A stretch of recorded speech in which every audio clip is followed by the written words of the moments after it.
തൃശൂരിൽ സുരേഷ് ഗോപി ജയിച്ചതോടെ കോൺഗ്രസിൽ തമ്മിലടി തുടങ്ങിയിരിക്കുന്നു. ആലത്തൂരിലും മോശമല്ലാത്ത അടിയുണ്ട്. തൃശൂരിൽ തോറ്റ UDF സ്ഥാനാർത്ഥി രാഷ്ട്രീയ വനവാസം പ്രഖ്യാപിച്ചിട്ടുണ്ടെങ്കിലും അത് താൽക്കാലികമാണെന്നേ പറയാനാകൂ. കാരണം മുരളി അടുത്ത സ്ഥാനങ്ങളിലേക്കായിരിക്കും നോട്ടം. അതല്ലാതെ വനവാസത്തിന് പോകുമെന്ന് കരുതാനുമാകില്ല. ഇനി തൃശൂരിൽ എന്താണ് സംഭവിച്ചത്? കോൺഗ്രസിന്റെ വോട്ടിൽ വൻ ഇടിവാണ് സംഭവിച്ചിരിക്കുന്നത്. കഴിഞ്ഞ തവണത്തേക്കാൾ 86,965 വോട്ട് കുറഞ്ഞപ്പോൾ സുരേഷ് ഗോപി 74,686 വോട്ടിന്റെ ഭൂരിപക്ഷത്തിനാണ് ജയിച്ചത്. അതായത് BJP വിജയത്തിന്റെ മുഖ്യ കാരണം ഈ വോട്ട് ചോർച്ചയാണ്.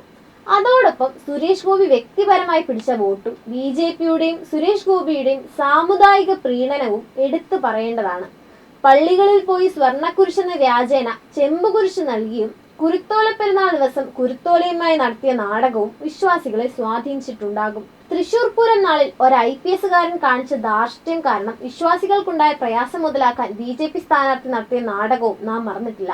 ഇതെല്ലാം ചേർന്നാലും കോൺഗ്രസ് വോട്ട് മറിച്ചില്ലായിരുന്നെങ്കിൽ LDF സ്ഥാനാർത്ഥി ജയിച്ചേനെ. അപ്പോൾ LDF ജയിക്കാതിരിക്കാൻ കോൺഗ്രസ് നേതൃത്വം വോട്ട് മറിച്ചുവെന്ന് ഉറപ്പാണ്. അതിന് K മുരളീധരനെ ബലിയാടാക്കി. വടകര MP ആയിരുന്ന മുരളിയെ തൃശൂരിലേക്ക് കെട്ടുകെട്ടിക്കുകയായിരുന്നു. വടകരയിൽ വർഗീയ കാർഡിറക്കി കളിക്കാനായിരുന്നു ഇതും. വടകരയിൽ UDF നടത്തിയ വർഗീയ കളി BJPയെ പോലും നാണം കെടുത്തുന്നതാണ്. ഇത്തരം വർഗീയ കളികൾ കേരളത്തിലെ വോട്ടർമാരെ സ്വാധീനിച്ചിട്ടുണ്ട്.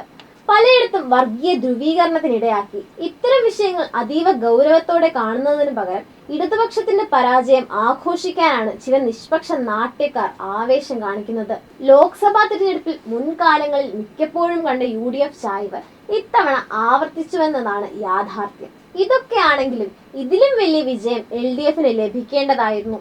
അങ്ങനെ സംഭവിക്കാത്തത് എന്തുകൊണ്ടാണെന്ന് ഇഴകീറി പരിശോധിക്കുമെന്ന് CPIM LDF നേതാക്കൾ അസന്നിഗ്ധമായി അറിയിച്ചിട്ടുണ്ട്. അത് തൃശൂരിലും ആലത്തൂരിലും തോറ്റതിന്റെ പേരിൽ കോൺഗ്രസുകാർ തമ്മിലടിക്കും പോലെ ആയിരിക്കില്ല. 2019 തോൽവിയിൽ നിന്നും പാഠം ഉൾക്കൊണ്ടുകൊണ്ട് പ്രവർത്തിച്ച് 2020 തദ്ദേശ ഭരണ സ്ഥാപനങ്ങളിലെ തെരഞ്ഞെടുപ്പിലും 2021 നിയമസഭാ തെരഞ്ഞെടുപ്പിലും വൻ നേട്ടം കൈവരിച്ചതിന് സമാനമായിരിക്കും ഇത്.